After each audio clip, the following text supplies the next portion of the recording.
गुरु ब्रह्मा गुरु विष्णु गुरुर्देव महेश्वर गुरु साक्षात् परम ब्रह्म तस्मै श्री गुरुवे नमः। सदाशिवसमारम्भां शंकराचार्य मध्यमाम् अस्मदाचार्य पर्यन्तां वंदे गुरुपरंपराम्। ओम श्री गुरुभ्यो नमः। ओम श्री परमात्मने नमः। हम लोग जनक याज्ञवल्क्य संवाद पढ़ रहे हैं जो श्री गुरुदेव द्वारा लिखित है एवं बृहद्राण उपनिषद पर आधारित है। नारायण गुरुदेव भगवान कहते हैं कि हे सौम्य, महर्षि याज्ञवल्क्य कहते हैं कि राजन, विचारणीय है कि आत्मनाश भाव रूप है या अभाव रूप है, यह विचारणीय है। यदि कहिए कि वह भाव रूप है तब तो घट की तरह अनित्य होगा,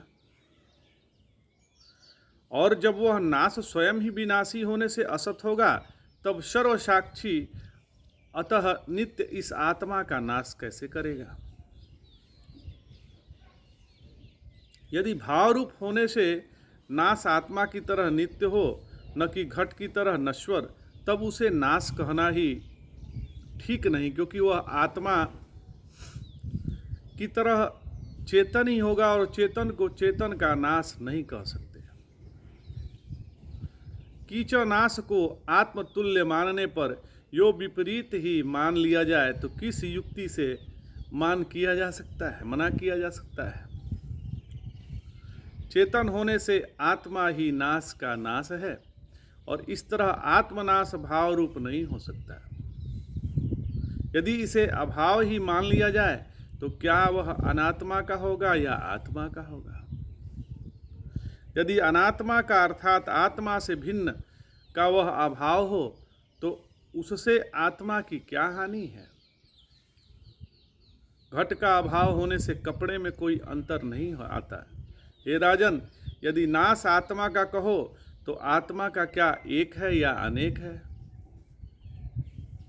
यदि अनेक आत्मा हो तब नाश से अन्य आत्मा मिट जाने पर भी उसका अपना आत्मा तो मिटेगा नहीं, और उसे मिटाने के लिए कोई और नाश खोजना पड़ेगा, जिससे अनवस्था स्पष्ट है। जब तक कोई भी चाहे नाश का ही आत्मा रहेगा तब तक आत्मा का नाश हो गया। ऐसा नहीं कह सकते जैसे घट रहते घट नाश हो गया, नहीं कहते। सामान्य भाव तभी होता है जब सभी विशेष न रहे, इसे पूर्व ततत घट का ही नाश कह सकते हैं। ऐसे ही तदत आत्मा है। तदत आत्मा के नाश की चर्चा भले ही हो, आत्मनाश की नहीं हो सकती। और तदत आत्मा परस्पर प्रकाश हो न हो, दोनों हालत में प्रसिद्ध होंगे, यह स्वप्रकाशवाद में कह चुके हैं।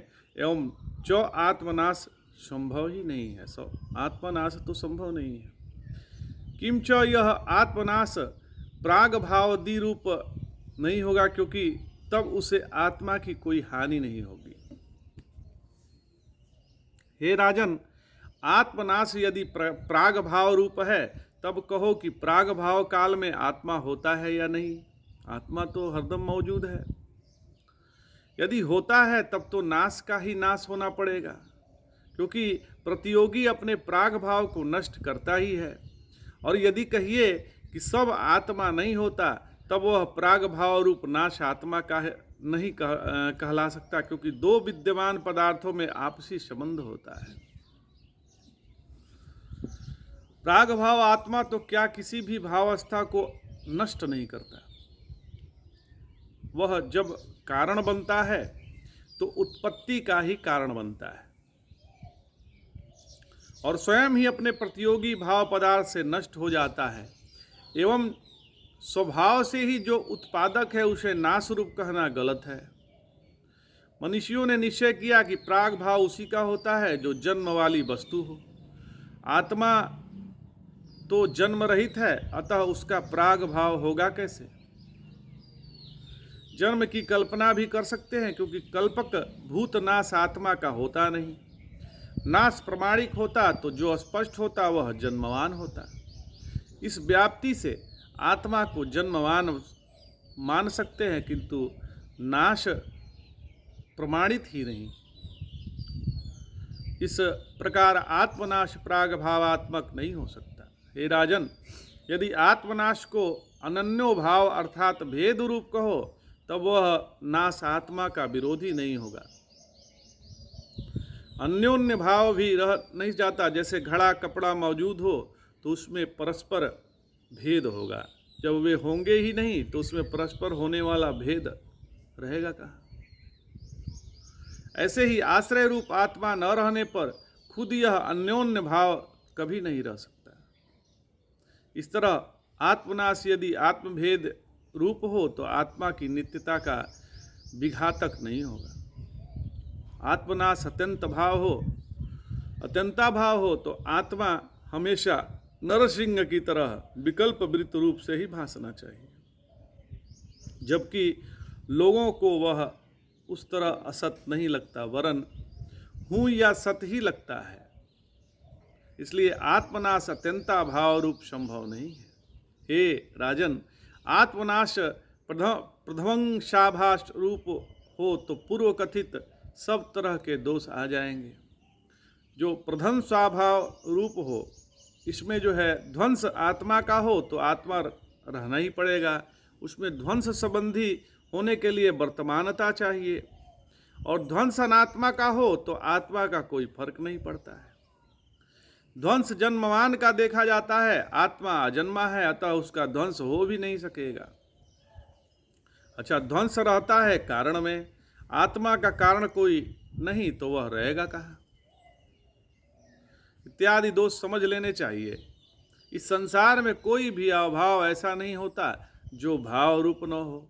उदाहरणार्थ, घट का ध्वंस रूप अभाव कपाल रूप हुआ करता है।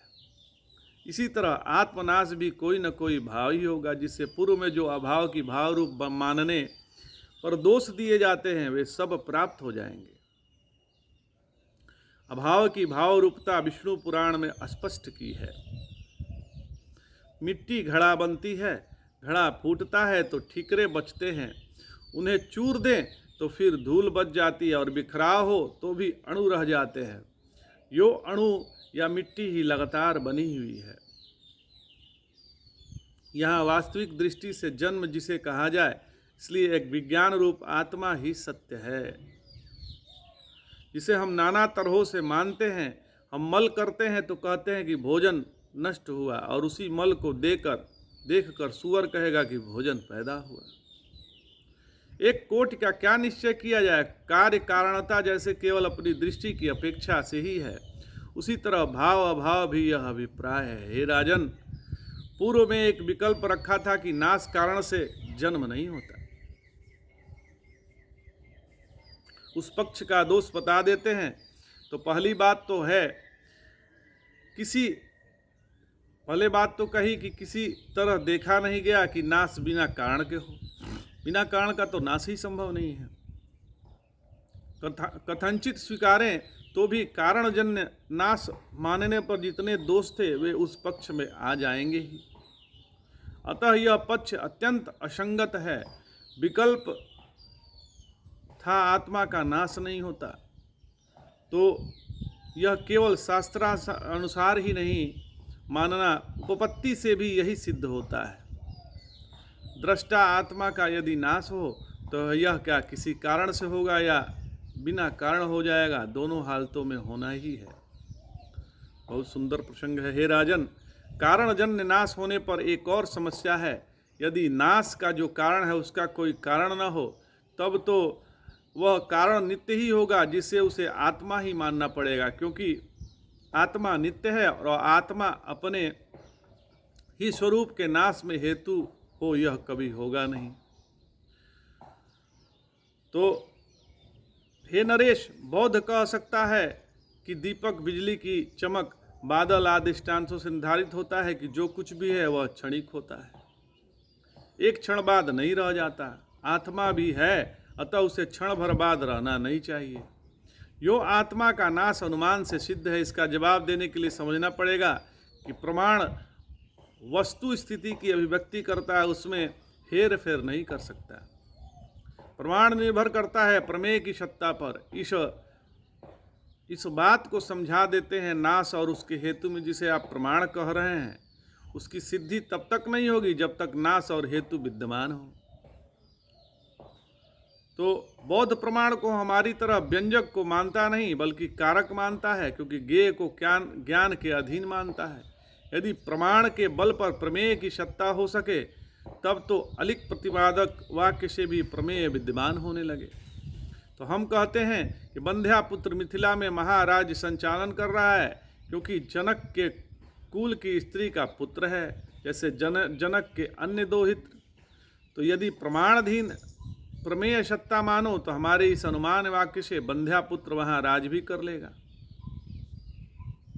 तो आज इतना ही। जय जय शंकर, हर हर शंकर, नमामि शंकर, भजामि शंकर, नमः पार्वती पतये, हर हर महादेव शंभो।